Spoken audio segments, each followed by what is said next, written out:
বিসমিল্লাহির রহমানির রহিম। প্রিয় শিক্ষার্থীরা, আশা করি তোমরা সকলে অনেক ভালো আছো। আজকে আমি তোমাদেরকে আন্তঃআয়ের হার কিভাবে নির্ণয় করতে হয় সেটি দেখাবো। তাহলে আমরা দেখি, একটি প্রশ্ন আমাদের বোর্ডে আমরা দেখতে পাচ্ছি। এখানে দেওয়া আছে মডার্ন ফুড কোম্পানির প্রাথমিক বিনিয়োগের পরিমাণ 4 লক্ষ টাকা, প্রকল্পের মূলধন ব্যয় 15%, প্রকল্পের 5 বছরের নগদ আন্তঃপ্রবাহ যথাক্রমে 80,000 টাকা, 1 লাখ টাকা, 1,40,000 টাকা, 1,20,000 টাকা এবং 2 লক্ষ টাকা। আন্তঃআয়ের হার দেওয়া আছে আমাদের, যেটাকে আমরা আইআরআর বলি। আন্তঃআয়ের হারের ভিত্তিতে প্রকল্পটির গ্রহণযোগ্যতা যাচাই করো। অর্থাৎ আন্তঃআয়ের হার নির্ণয় করতে হবে। আন্তঃআয়ের হার নির্ণয় করার মাধ্যমে আমাদেরকে একটা সিদ্ধান্ত নিতে হবে যে আমাদের এই প্রকল্পটি গ্রহণ করা উচিত হবে কি না। তাহলে দেখা যাক আমরা কিভাবে এটি সলভ করি। প্রিয় শিক্ষার্থীরা, তোমরা জানো যে আমরা আয়ের হার নির্ণয় করতে গেলে আমাদের কি কি লাগে, আমি একটু স্মরণ করিয়ে দিতে চাই।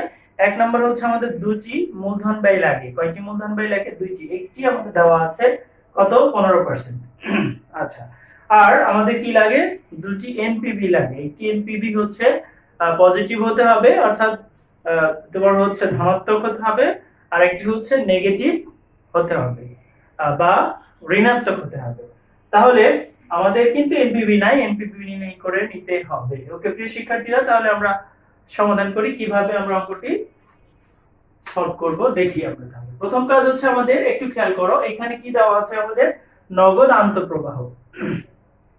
এই নগদ আন্তঃপ্রবাহকে আমরা কি বলতে পারি? তোমাদেরকে আগেই বলেছি, সিএফএজি বলতে পারি আমরা।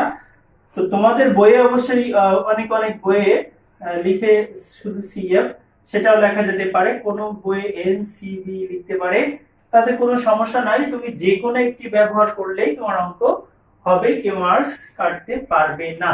তো প্রিয় শিক্ষার্থীরা, আমি সিএফএটি দ্বারা অঙ্ক করি, তো তোমাদেরকে এই সিএফএটি দিয়ে অঙ্ক বোঝানোর চেষ্টা করছি। তো প্রথম কাজ হচ্ছে কি, আমাদের আন্তঃআয়ের নির্ণয় করতে গেলে যেহেতু আমাদের দুটি রেট লাগবে আর দুটি এনপিভি লাগবে, তাহলে প্রথম হচ্ছে যে রেটটা দিয়ে আমাদের এনপিভি দেওয়া আছে, সেটা যে রেট আমাদের মূলধন ব্যয় দেওয়া আছে সেটি দিয়ে আমরা এনপিভি আগে নির্ণয় করে নিব। তাহলে লিখব, এই মূলধন ব্যয়কে আমরা কি বলি? কে বলি। কে আমাদের দেওয়া আছে কত পার্সেন্ট? 15%, বা 0.15 হলে এনপিভি সূত্র কি আমরা জানি? এনপিভি সমান CF81 1 প্লাস কে পাওয়ার 1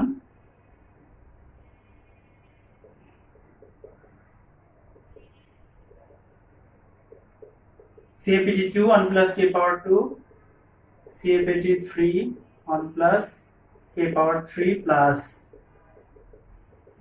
CF84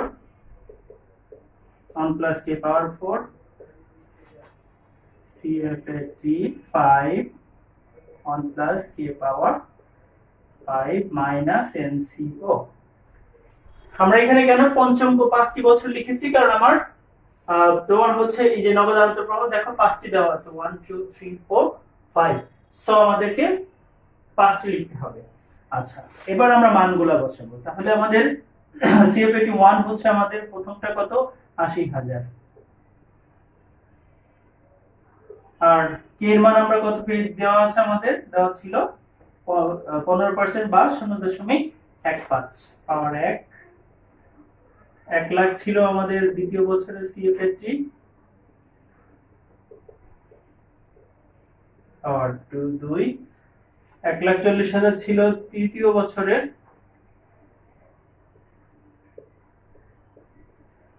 আর 2 লাখ ছিল।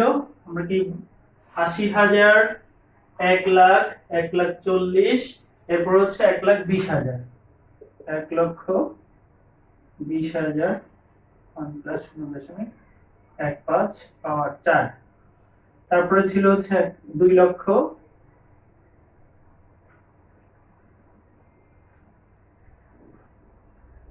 পাওয়ার 5, আর এনসিও ছিল আমাদের কত? প্রাথমিক বিনিয়োগ, এটাকে আমরা কি জানি? এনসিও জানি। তাহলে 4 লক্ষ ছিল, আমরা লিখে দিলাম 4 লক্ষ। ওকে, এখন আমাদের ক্যালকুলেশনে কি করতে হবে? ক্যালকুলেট করতে হবে ক্যালকুলেটরের মাধ্যমে। 80,000 ভাগ ব্র্যাকেট 1.15 পাওয়ার 1, তাহলে আমাদের এসেছে 69,565 প্লাস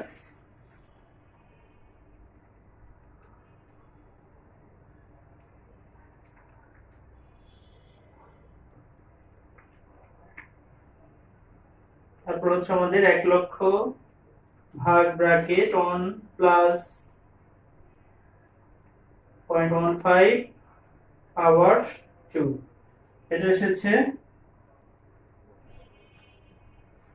1 লক্ষ ভাগ ব্র্যাকেট 1.15 পাওয়ার 2, এটা এসেছে 75,614 টাকা।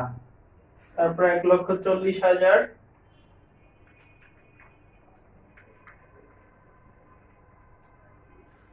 এটা এসেছে 92,052 টাকা plus 1,20,000 bracket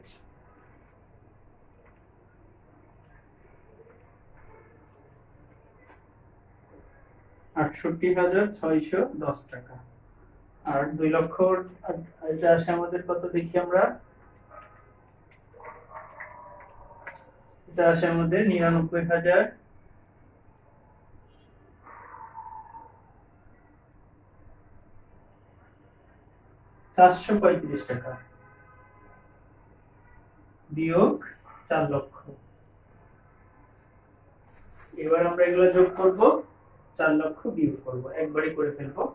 69,565 plus 75,614 plus 92,052 plus 68,610 plus 99,435 সমান মাইনাস 4 লক্ষ।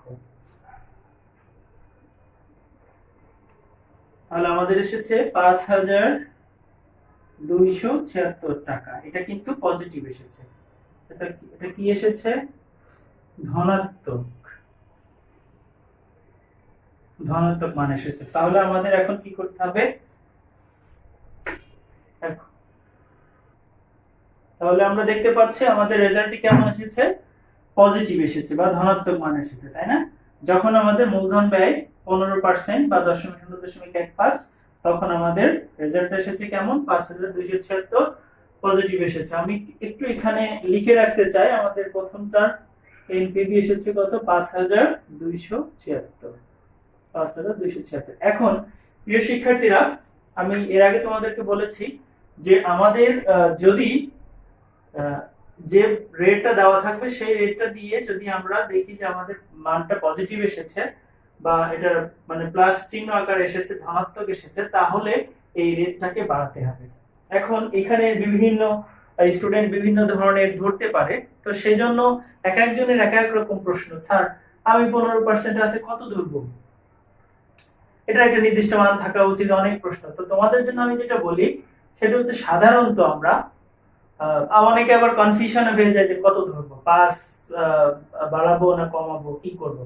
তো মনে রাখতে হবে যখনই পজিটিভ আসবে যে রেটটা দেওয়া আছে তার থেকে ইনক্রিজ করতে হবে। সেটা তুমি যতই ইনক্রিজ করো তোমাকে বাড়াতে হবে। তো আমরাই সাধারণত সাজেস্ট করি যা দেওয়া থাকবে তার থেকে 10% বাড়াবে। জেনারেলি সব ক্ষেত্রে হবে তা না, কিন্তু ম্যাক্সিমাম ক্ষেত্রে আমাদের 10% বাড়ালে বা কমালে আমরা মোটামুটি অঙ্কটা করতে পারি। তো আমাদের আছে কত, 15%, আমরা এটাকে বৃদ্ধি করে 25% করব। কেন বৃদ্ধি করছি, আমার মানটা ধনাত্মক এসেছে জন্য। যদি এটা ঋণাত্মক আসতো, মাইনাস আসতো, তাহলে কিন্তু আমি 10% কমিয়ে দিতাম, অর্থাৎ 5% ধরতাম। তাহলে যেহেতু আমার এখন পজিটিভ এসেছে, সুতরাং আমি কত ধরবো, 10% বৃদ্ধি করে আমরা 25% করব। তো তোমরা, আমি মুছছি না, তোমাদের কিন্তু এর পরের স্টেপ এখান থেকেই শুরু করতে হবে। যেটা আমি এখান থেকে শুরু করছি, ধরি কে সমান 25% বা 0.25 হলে আমাদের সূত্র তুমি লিখলেও হবে, না লিখলেও চলবে, একবার তো লিখেছো। আমি শুধুমাত্র এই যে রেটটা কি এগুলো আমাদের চেঞ্জ হয়ে যাবে।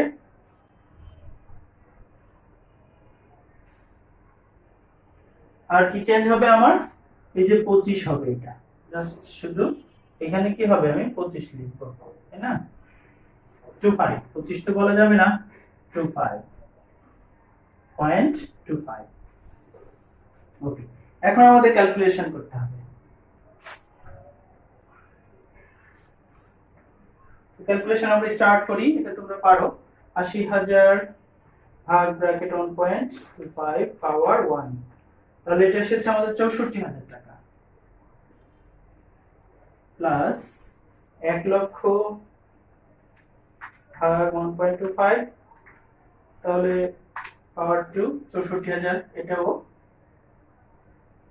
প্লাস 1,40,000 ভাগ 1.25 পাওয়ার 3, এটা এসেছে 71,600, প্লাস 1,20,000 ভাগ ব্র্যাকেট 1.25 পাওয়ার 4,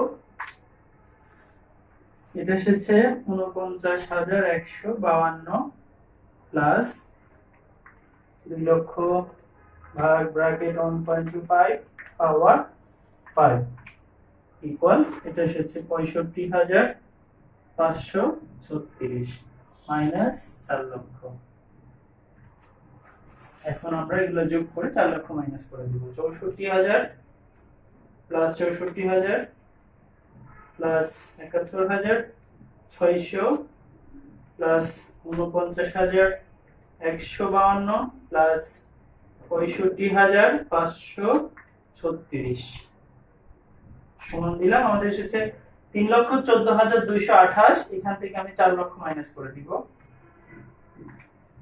তাহলে আমাদের বেশি চলে এসেছে 85,712। সাধারণত এমন হয় না, তো হয়েছে, অসুবিধা নাই, আমরা এটা দিয়েও করতে পারবো। আমি আরেকবার ক্যালকুলেশন করতে চাই ভুল করেছি কিনা। 64,000 প্লাস 71,600 প্লাস 4,9,152 প্লাস 6,5,5,36 মাইনাস 4 লক্ষ।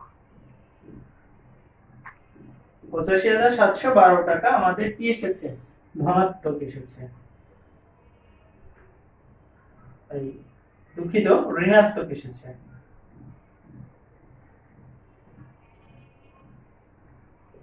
ঋণাত্মক এসেছে, তাহলে আমরা দেখলাম আমরা কিন্তু দুটা রেট পেয়ে গেলাম, একটা 15%, একটা 25%, আর একটি এনপিভি আমরা দুটো পেলাম, একটা মাইনাস একটা প্লাস। এখন আমরা আমাদের আইআরআর করব, তাহলে এগুলো মুছে দিই।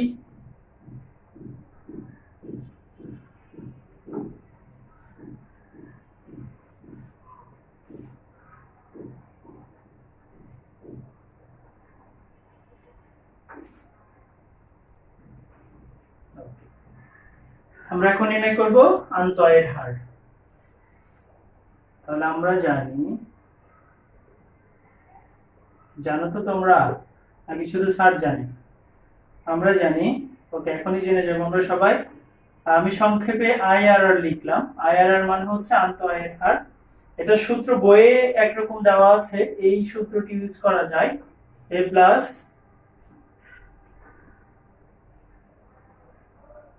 C by C minus D into B minus A. সংক্ষেপে আমরা এটা ইউজ করতে পারি, অথবা তোমাদের বইয়ে যেটা আছে সেটাও আমরা ব্যবহার করতে পারি। এখানে আমাদের এ হচ্ছে, আমি তোমাদের বোঝার সুবিধার্থে যেটা লিখবো, এতে বোঝায় ছোট, একদম আমার ভাষায় ছোট বাচ্চার হার, ছোট বাচ্চার হার বা ছোট মূলধন হার। আর বি তে বোঝায় বড় বাচ্চার হার। সি দ্বারা বোঝায় ধনাত্মক এনপিভি। ডি দ্বারা বোঝায় ঋণাত্মক এনপিভি। শিক্ষার্থীরা, বইয়ে কিন্তু অনেক ভাষা লেখা আছে, কিন্তু আমার মনে হয় এইগুলা দিয়ে আমরা খুব সহজে মনে রাখতে পারবো। তাহলে এ তে আমরা ছোট বাট্টার হার বুঝবো, বি তে বড় বাট্টার হার বুঝবো, সি তে ধনাত্মক এনপিভি বুঝবো, ডি তে ঋণাত্মক এনপিভি বুঝবো। তাহলে দেখো এখানে আমাদের কি কি আছে। এ হচ্ছে ছোট বাট্টার হার 15%, তাই না? বা 0.15। বি তে হচ্ছে বড় বারটার হার, তো বড় বারটার হার কত 25% এখানে, তাই না? বা 0.25। আচ্ছা, সি তে পজিটিভ এনপিভি প্রথম যেটা বের করেছিলাম 5276, 5276 টাকা। আর ডি তে আমরা বলেছি ঋণাত্মক বা ধনাত্মক, ঋণাত্মক যে টাকাটা এনপিভি তাহলে -85712, -85712। এখন আমরা মানগুলো বসাবো। তাহলে এর মান হচ্ছে 0.15 প্লাস সি মান হচ্ছে 5276, 5276। এই মাইনাস লিখলাম ব্র্যাকেট, যেহেতু বি এর মান মাইনাস আছে মাইনাসই লিখবো, 85712 ইনটু বি এর মান হচ্ছে কত বলেছি আমরা 0.25 বিয়োগ আমাদের এর মান হচ্ছে 0.15। তাহলে 0.15 এই অংশটুকু ক্যালকুলেশন করব। একটু খেয়াল করো, এই মাইনাসে মাইনাসে কি হয়ে যাবে, মাইনাসে মাইনাসে প্লাস হয়ে যাবে। আচ্ছা, তাহলে আমি একবারই যদি করি তোমাদের জন্য একটু আমি আরেকটু ভেঙে করি। 5276 এখানে 5276, এই মাইনাসে মাইনাসে প্লাস 85712 ইনটু এখান থেকে যদি বিয়োগ করি তাহলে আসে 0.10।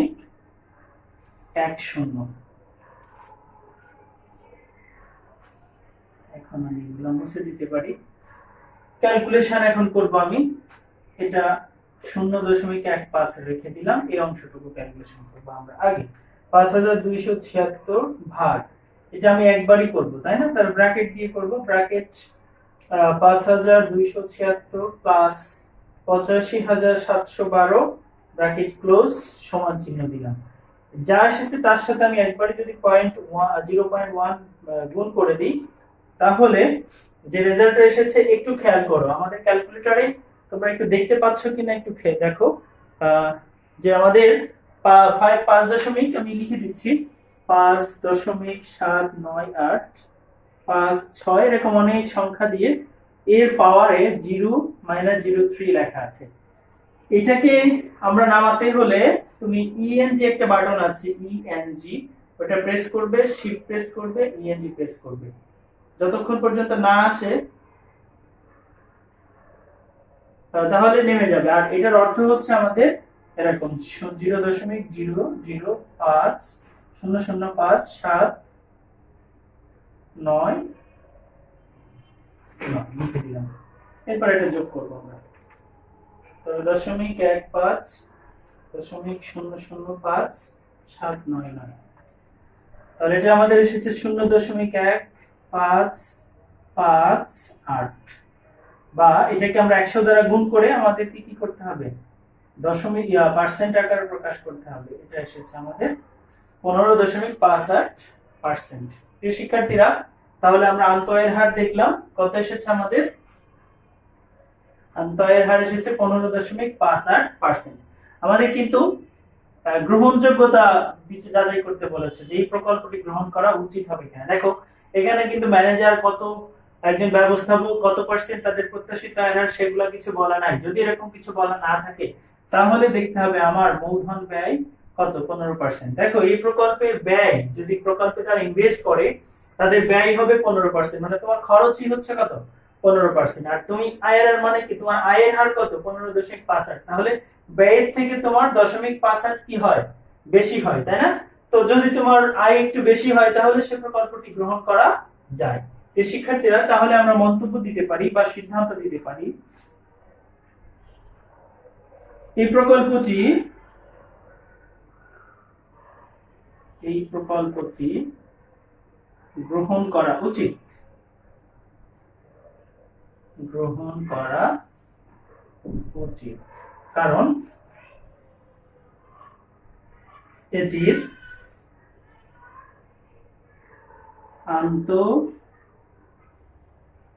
আয় হার, আমরা একটু লিখে দিই এরকম, 15.58 বিয়োগ 15% বা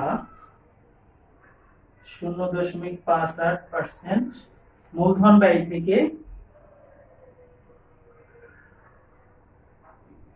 থেকে বেশি। তার মানে এখানে 0.58% কিন্তু তোমার কি হবে, লাভ হবে। সুতরাং এই প্রকল্পটা অবশ্যই গ্রহণ করা উচিত। প্রিয় শিক্ষার্থীরা, আশা করি বুঝতে পেরেছো। চলো আমরা এই যে গত ক্লাসে আমার আন্তঃআয়ের হারটা আমরা দেখাতে পারি নাই সময়ের জন্য, আর আজকে এটি দেখিয়ে দিলাম। আশা করি তোমরা সকলে বুঝতে পেরেছো, রিলেটেড অঙ্ক তোমরা পারবে। আমরা এবার চলে যাব সৃজনশীল প্রশ্ন। আজকে একটি সৃজনশীল প্রশ্ন আমরা আলোচনা করব। প্রিয় শিক্ষার্থীরা, তাহলে সৃজনশীল প্রশ্নে আমরা চলে যাই।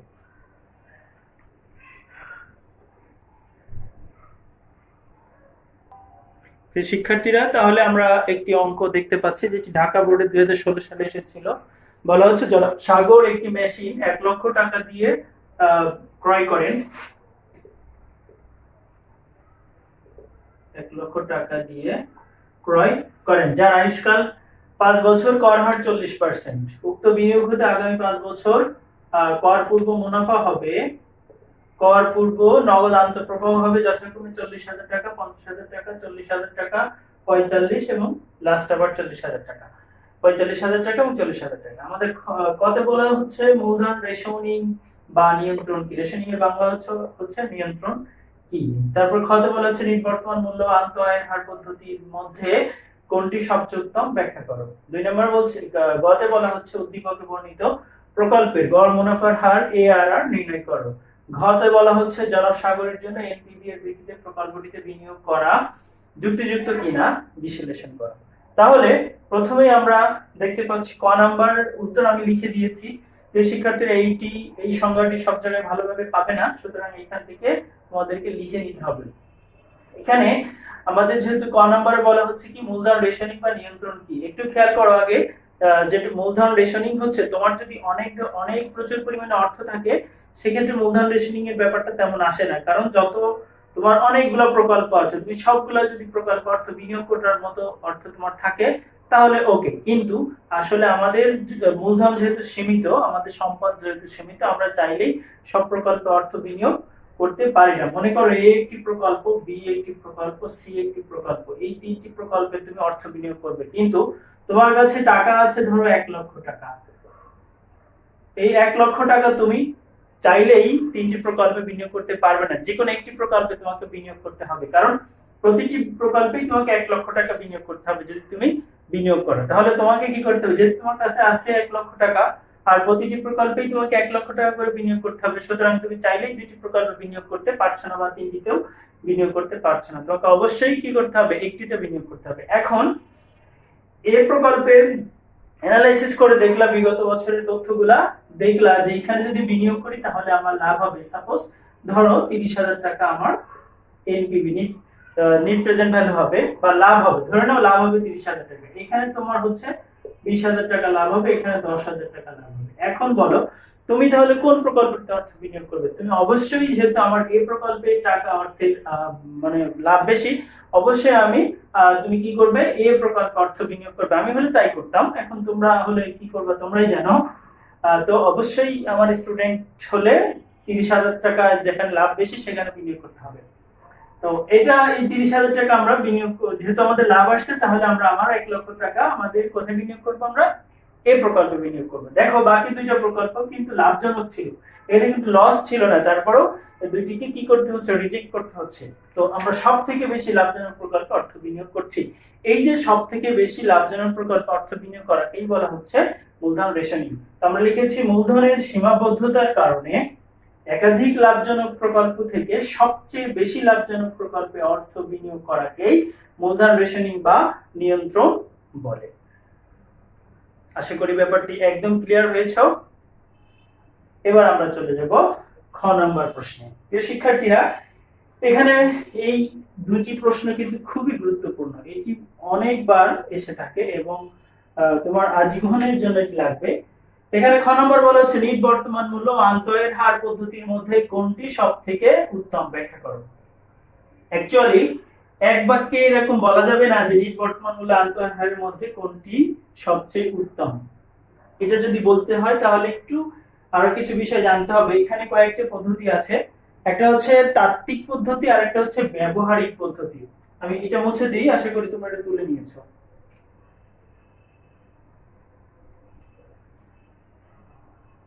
ওকে, তাহলে আমরা বলছি একটা হচ্ছে তাত্ত্বিক পদ্ধতি আর একটি হচ্ছে ব্যবহারিক পদ্ধতি।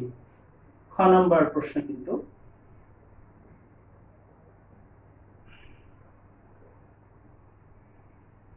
পদ্ধতি আর একটি হচ্ছে ব্যবহারিক।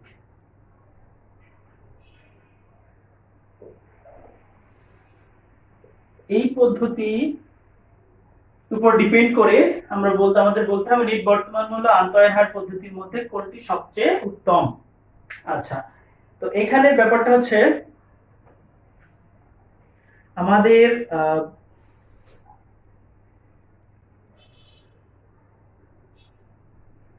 এই তাত্ত্বিক পদ্ধতিতে বলা হয় এনপিভি মানে নেট প্রেজেন্ট ভ্যালু বা নেট বর্তমান মূল্য, এটি সবথেকে উত্তম। এটি উত্তম, এনপিভি হচ্ছে উত্তম। আর ব্যবহারিক পদ্ধতিতে বলছে যে না আইআরআর উত্তম, আইআরআর মানে হচ্ছে আন্তঃআয়ের হার উত্তম। এই হচ্ছে ব্যাপার। এখন তাত্ত্বিক পদ্ধতি তাত্ত্বিক পদ্ধতি যারা ব্যবহার করে, তাত্ত্বিক মানে হচ্ছে থিওরিটিক্যাল, তারা বলছে যে আমাদের এখানে এনপিভি বেশি ভালো, কারণ এনপিভির মাধ্যমে আমরা যে কোনো অর্থ খুব সহজেই যে এনপিভির যে রেজাল্টটা আসে সেটা হচ্ছে নেট প্রেজেন্ট ভ্যালু, এটা দিয়ে আমরা কিন্তু মুনাফার পরিমাণ খুব সহজে, যেহেতু টাকায় প্রকাশ করা হয়, কিসে প্রকাশ করা হয় এনপিভিটা, টাকায় প্রকাশ করা হয়, তাহলে এটা আমরা খুব সহজেই বুঝতে পারি। তারপরে এখানে বলা হচ্ছে যে এনপিভি তোমার হচ্ছে যে রেট মূলধন ব্যয় থাকে, সেই মূলধন ব্যয় একটা নির্দিষ্ট থাকে। আমরা যেমন এই অঙ্কটাতে আগের অঙ্কটাতে করলাম, এখানে মূলধন ব্যয়টা কি একটি নির্দিষ্ট ছিল, 15% নির্দিষ্ট থাকে। তারপরে হচ্ছে এখানে তাদের আবার যুক্তি আছে যে আইআরআর কেন ভালো না। আইআরআর ভালো না কারণ আইআরআর এর ক্ষেত্রে তোমার একটি মূলধন ব্যয় দিলে হবে না, আরেকটি মূলধন ব্যয় নির্ণয় করতে হয়। তারা বলছে যে এনপিভি কেন উত্তম, কারণ আইআরআর এর ক্ষেত্রে মূলধন ব্যয় কিন্তু তোমার নির্দিষ্ট থাকে না, এটা এক একজনের এক এক রকম হতে পারে, সুতরাং একটা অসুবিধা। তারপরে এনপিভি এরা যুক্তি দিচ্ছে যে না আইআরআর হচ্ছে আমাদের তোমার এটা যেহেতু আইআরআর পার্সেন্ট আকারে প্রকাশ করা হয়, সুতরাং এখানে এটি বুঝতে অনেকের জন্য কষ্টসাধ্য ব্যাপার। এই যে তাত্ত্বিক পদ্ধতি যার কারণে বলছে যে এনপিভিটা আসলে আমাদের জন্য খুবই সহজ। আর ব্যবহারিক পদ্ধতিতে বলছে যে ব্যবস্থাপকগণ যারা, আরেকটা কথা হচ্ছে তাত্ত্বিক পদ্ধতিটা কিন্তু ব্যবহার করা যায় যারা মোটামুটি কোন রকম পুরোপুরি শিক্ষিত না, যারা কোন রকম লেখাপড়া জানে, তারাও কিন্তু এনপিভি কিন্তু সহজে বুঝতে পারে। আর আইআরআর যেটা, সেটা হচ্ছে ব্যবস্থাপকরা বেশি পছন্দ করে, কারণ তারা উচ্চ পর্যায়ের উচ্চ শিক্ষিত এবং প্রতিষ্ঠানের উচ্চ পর্যায়ের পদস্থ কর্মকর্তা কর্মচারী।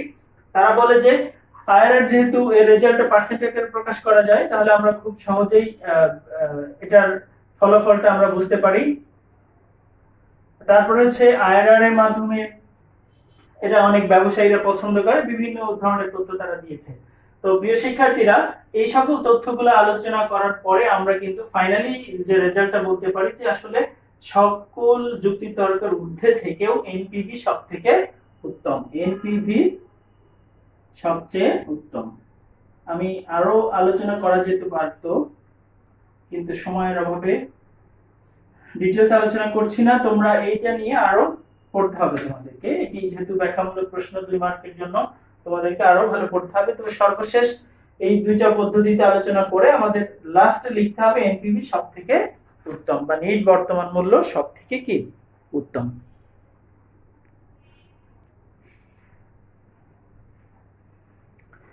প্রিয় শিক্ষার্থীরা, already we have passed about 29 minutes, 29 minute আমরা প্রায় শেষ করে ফেলেছি। তোমরা জানো ভিডিও আসলে অঙ্কটি যদি সলভ করতে যাই তাহলে আরো অনেক সময় লাগবে, সুতরাং আজকে আমরা এই অঙ্কটি সলভ না করে আগামী লেকচারে অঙ্কটি সলভ করব। আমরা তাহলে কি করব, এই যে গ এবং ঘ আমাদের বাকি থাকলো, ঠিক সেম এই প্রশ্নটি আমরা আগামী ক্লাসে ইনশাআল্লাহ সলভ করে দিব। আর এটার জন্য তোমাদেরকে আমার ইউটিউব চ্যানেলে অবশ্যই চোখ রাখতে হবে। আগামী লেকচারে যদি এই প্রশ্নটি যদি মনে কিউরিওসিটি জাগে যে আমরা এই প্রশ্নটি আসলে সলভ করা প্রয়োজন, তাহলে চোখ রাখতে হবে কোথায়, চোখ রাখতে হবে সোহাগ স্যারস ফিনান্স ক্লাসে। এটার ইউটিউব চ্যানেলে তোমরা যদি দেখো তাহলে আগামী লেকচারে আমরা এটার সলভ করতে পারবো, করবো ইনশাল্লাহ।